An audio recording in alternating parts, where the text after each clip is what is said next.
The Witcher, Blood Origin takes place 1,200 years before the events of The Witcher. It's expanding the lore of the continent in a time before chaos, magic, and humans. The elves are the dominant society, yet, during a time of unrest, 7 warriors will change everything. Jaskier is brought into this story to spread its legend across the current-day continent. The story has faded from memory, but the events are of great importance, and his task is to make sure that the unsung heroes are remembered for their actions. As the series begins, Jaskier is once again in deep trouble. As a battle rages around him, time stops and he is greeted by a character called the Shanhi. Played by Minnie Driver, the Shanhi is a character who slips between worlds and collects stories. She tells Jaskier that he needs to bring hope back to the elves and the continent by bringing back the story of 7 legendary warriors.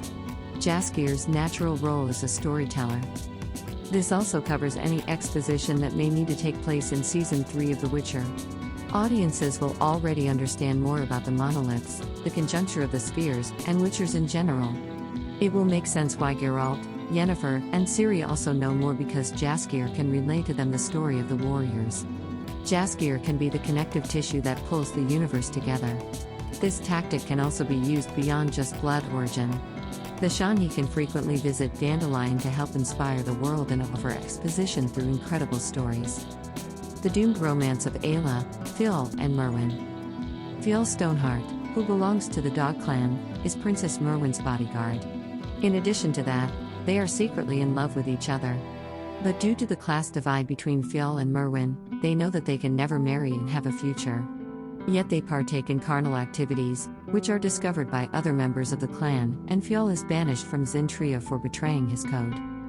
In another scene, we see Ayla, popularly known as the Lark, who used to be a part of the Raven clan but has left that violent life behind and travels around as a bard. She eventually finds herself in Innistuve, where she encounters Fionn and eventually falls in love with him. During her stay in Innistuve, she also encounters a child seer who goes by the name of Ithleen.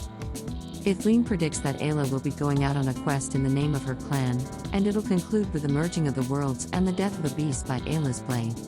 Soon after, it is disclosed that the Zintrian, Prycian, and Darwin kingdoms are coming together to sign a peace treaty and bring the war between them to an end. However, Merwin, Balor, Eredin, and some other mages and warriors are against this treaty. So, in Zintria, Merwin eradicates the monarchies and clans by unleashing a demon summoned from another realm by Balor. And in Innistuve, Merwin's team sends soldiers to eradicate the last of the clans, which happen to be Fionn and Ayla. Ayla and Fionn eventually fall in love, where Fionn discloses that what he had with Merwin was not real but a sword of flame.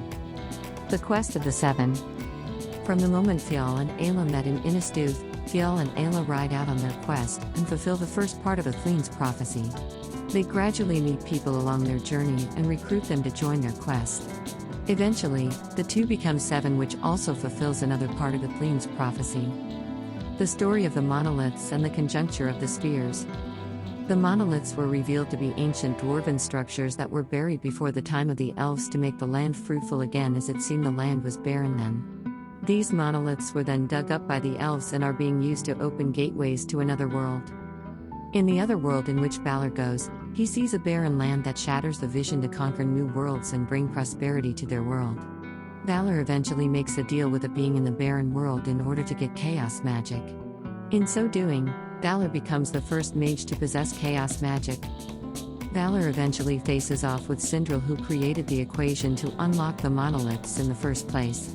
Sindril isn't happy with the way Balor abused his equation and sets to destroy the monolith. Binding himself to Balor, he uses his magic and Balor's chaos magic to shatter the head monolith, thereby causing a cosmic effect that changes the whole universe, known as the conjuncture of the spheres.